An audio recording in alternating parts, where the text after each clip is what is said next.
Hello मेरे प्यारे दोस्तों, कैसे हैं आप लोग। आई होप आप लोग अच्छे होंगे। तो आज के सेशन में मैं आपके लिए ट्वेल्थ क्लास फिजिक्स यानी कि ऑप्टिक्स का एमवीबीआई ऑब्जेक्टिव क्वेश्चन आंसर को लेकर आए हैं।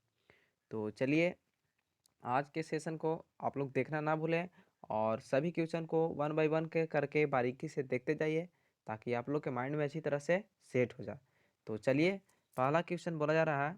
हाँ, और एक बात और, जो भी चैनल पे नए हैं वो चैनल को सब्सक्राइब कर लेंगे और बेल आइकन को प्रेस कर लेंगे ताकि मेरे द्वारा बनाए गए सभी वीडियो का नोटिफिकेशन आपके पास जल्द ही पहुँचे और उस वीडियो को देखने में आप लोग सक्षम हो। तो चलिए, इसी के साथ स्टार्ट करते हैं। तो पहला क्वेश्चन बोला जा रहा है। फर्स्ट बोला जा रहा है, वस्तु से छोटा आभासी प्रतिबिंब निम्नलिखित में से किस दर्पण से प्राप्त होता है। यानी कि वस्तु से छोटा और आभासी प्रतिबिंब किस दर्पण के द्वारा प्राप्त होता है, तो यह उत्तल दर्पण के द्वारा प्राप्त होता है। उसका इंग्लिश देख लीजिए।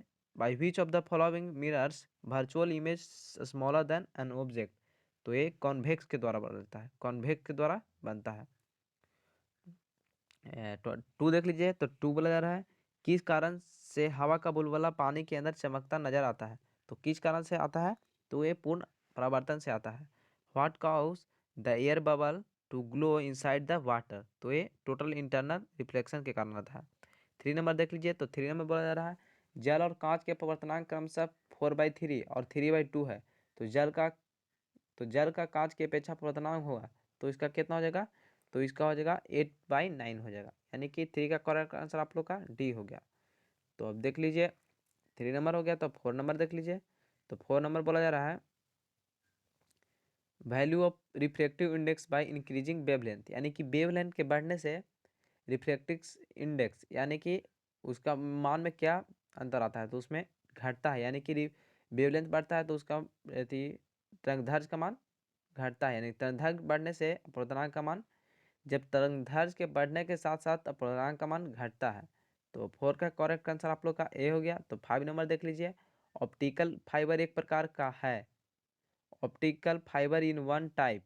तो हो जाएगा ये ट्रांसमिशन लाइन और वेव गाइड हो जाएगा। यानी कि ट्रांसमिशन लाइन और वेव गाइड, ट्रांसमिशन लाइन और वेव गाइड लाइन दोनों हो जाएंगे। यानी कि फाइव का करेक्ट आंसर आप लोग का सी हो गया।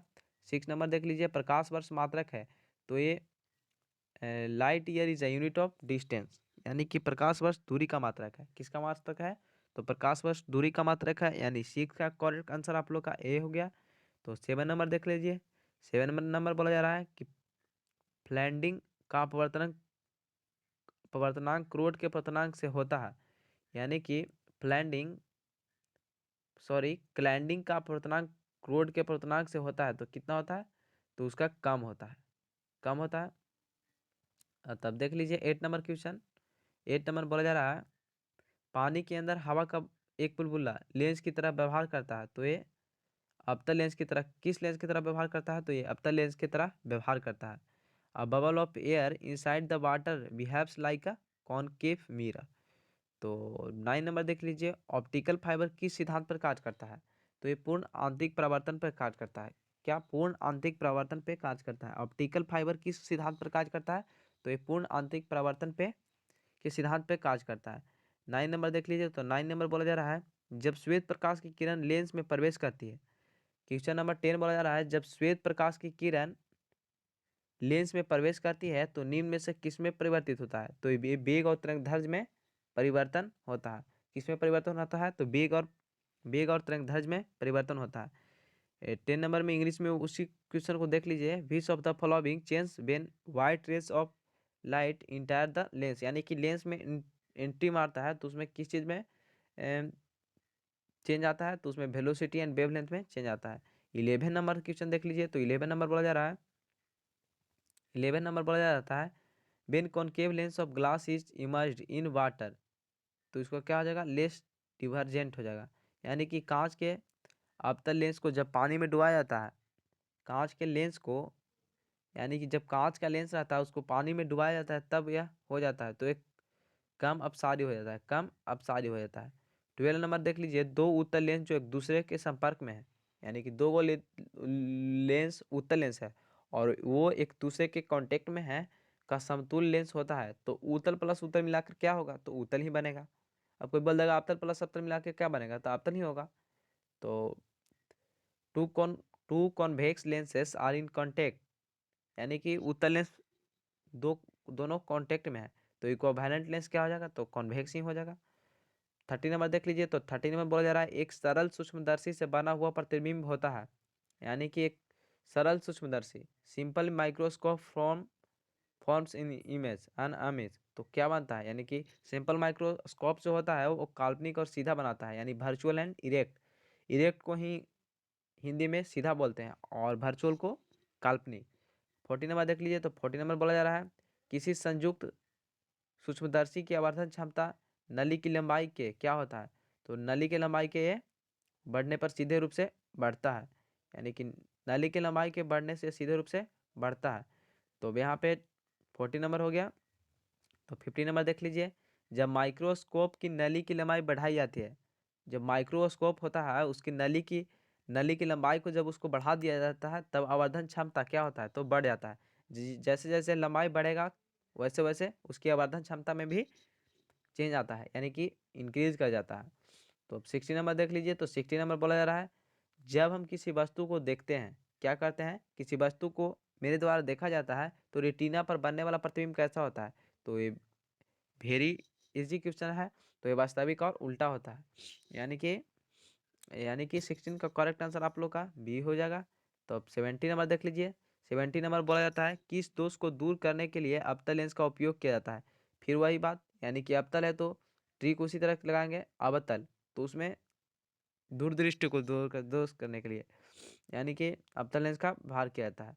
तो 80 नंबर देख लीजिए, 80 नंबर बोला जा रहा है क्वेश्चन आप लोग को, 80 नंबर बोला जा रहा है प्रवर्तक सूरदर्शक, प्रवर्तक सूरदर्शक का अभिदृश्य का एक अवतल दर्पण होता है, तो क्या होता है, तो अधिक फोकस दूरी और बड़े द्वारक, क्या होता है, प्रवर्तक सूरदर्शक का अभिदृश्यक का एक अवतल दर्पण होता है, तो कैसा होता है, तो अधिक फोकस दूरी और बड़े द्वारक होता है। तो 18 का करेक्ट आंसर आप लोग का डी हो गया। 90 नंबर देख लीजिए, 90 नंबर बोला जा रहा है समान समायोजन में खगोलीय दूरदर्शक की लंबाई होगी, तो कितना होगी, तो समान समयोजक में खगोलीय दूरदर्शक दूरदर्शक की लंबाई होगी, तो F naught plus F U होता है, क्या F naught plus F U होता है। इसको इंग्लिश में देख लीजिए, the normal adjustment will have the length of the astronomical telescope, तो F naught plus F U होता है। 20 नंबर क्वेश्चन देख लीजिए, तो 20 नंबर बोला जा रहा है निकट दृष्टि दोष वाले आंख साफ साफ देख सकती है, तो निकट की वस्तुओं को, यानी कि जिसमें दोष होता है उसी में, यानी दूर दूर दृष्टि दोष वाले में किस वस्तु को देख सकता है, तो दूर के ही वस्तु को, और भीरू के नहीं देख सकता है, यानी भीरू बोले तो नज़दीक। तो 20 का करेक्ट आंसर आप लोग का C4 चेन्नई, यानी कि निकट की वस्तुओं के। तो अब देख लीजिए 21 देख लीजिए, प्रवर्तक दूरबीन का अभिदृश्य एक दर्पण है, तो कैसा एक दर्पण है, तो ए यानी कि अवतल हो जाएगा, करेक्ट आंसर ए अवतल हो जाएगा। 21 देख लीजिए, तो 21 हो गया। तो 22 देख लीजिए, तो 22 बोला जा रहा है आँख की निकट दूरी दोनों वस्तुओं को साफ साफ देखने की क्षमता को कहते हैं, तो समंजन क्षमता कहते हैं। आँख के निकट और दूर दोनों वस्तुओं को साफ साफ देखने की क्षमता को क्या कहते हैं, यानी कि वे आँख जो निकट के वस्तुओं और दूर की वस्तुओं को क्लियर यानी कि स्पष्ट रूप से आंखों के द्वारा देखा जा सके उसे समंजन क्षमता कहते हैं।